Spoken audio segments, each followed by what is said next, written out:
உங்களை ஏமாத்தி எனக்கு ஆக போறது ஒண்ணுமே இல்லைங்க.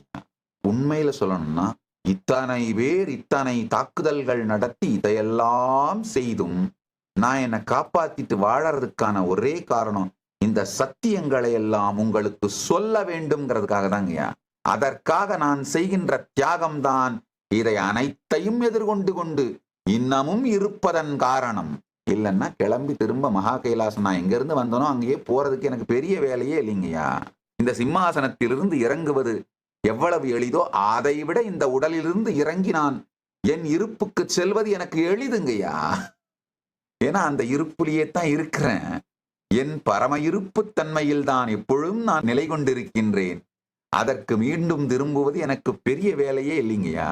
இத்தனைக்கும் நடுவில் இருந்து செயல்படும் ஒரே காரணம், சகஜ சமாதியில் இருந்து செயல்படுவதற்கான ஒரே காரணம், இந்த சத்தியங்களை எல்லாம் உங்களுக்கு சொல்லி புரிய வைத்து அனுபூதியாக்கி நான் உங்களுக்குள் இருக்கும் அகம் பிரம்மம் என்பதை, பரம்பொருள் என்பதை உணர வைத்து ஜீவன் முக்தர்களாக நீங்கள் வாழ வேண்டும் என்கின்ற ஒரே காரணத்திற்காகத்தான் இதை செய்கின்றேன்.